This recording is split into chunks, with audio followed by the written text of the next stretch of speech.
Deontological ethics. Historical origin of deontological ethics.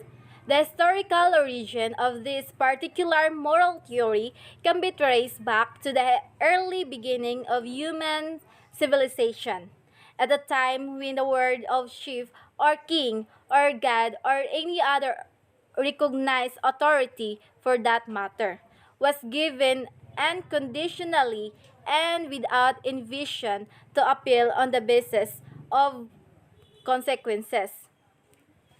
When we see king or president or any person who have power and authority, we need to follow and obey without any questions or objection.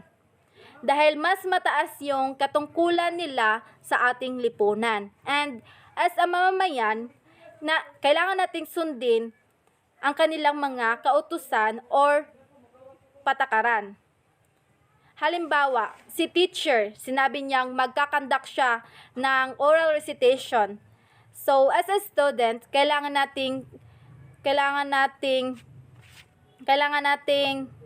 sundin ang kagustuhan ni teacher na walang pagdadalawang isip.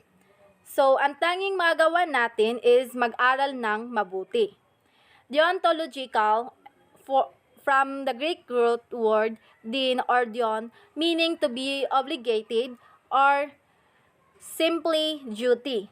In this kind of theory or philosophy, an act or conduct is considered good or right, thus justified morally, not by showing that it has a good and beneficial consequences or effects, but by virtue of its being an action that emanates from a sense of duty and moral obligation. Here in this theory, it doesn't matter the consequences of your action as long as nagampanan mo ang iyong tungkulin at obligasyon. In short, deontology is the study of duty and obligation. Kant's major contribution to deontological theory.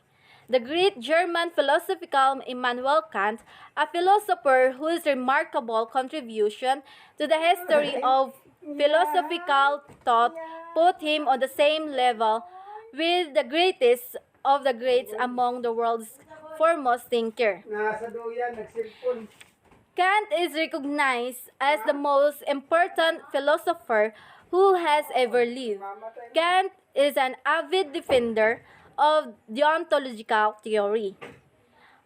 According to Ellen, his philosophic corpus, in the words of an author, is brilliant, profound, and rich, complex, and fascinating. Sinasabi dito na lahat ng gawa ni Immanuel Kant ay puno sa katarungan at kabutihan. Siya yung may pinakamaraming contribution na mahalaga at brilliant ideas to the philosophical study of ethics.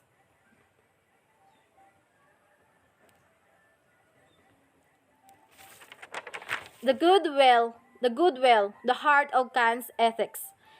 Kant claims that what makes an action right or good and wrong or bad does not depend on its results or consequences, since all these are simply beyond one's control, hence a matter of luck or accident.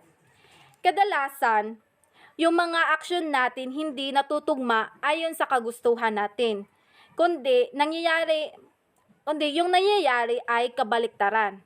Thus, the consequences of actions are entirely out of our hands or out of our control.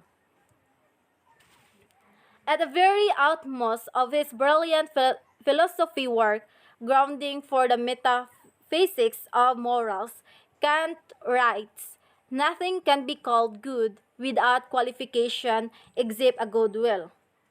Having a good will, or rather acting in a good will, means doing an act with the right intention or motives, in accordance with the right maxims or principles, doing one's duty or obligations for its own sake rather than for personal gain or self-interest. A person possesses a good will when he does his duty simply because it's his duty, not for any other reason, example, for some reward. Halimbawa, inalagaan ng magulang ang kanyang anak unconditionally dahil ito ay tungkulin at responsibilidad ng isang magulang, not for any other reason, na inalagaan niya ito dahil sa paglaki ng kanyang anak ay mapakinabangan niya ito, not that reason. For Kant, what matters is not the results of action, but the motivation behind them. For Kant, an action cannot be good unless it was performed out of goodwill. Halimbawa, pinalo ng ina ang kaniyang anak dahil sa maling gawain.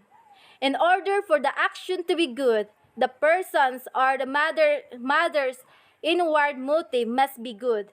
Kahit mali yung pamamaraan ng pagdidisiplina sa kanyang anak, but the action makes right because of her good intention. Thank you for lending me your ears, and that's all for today's video.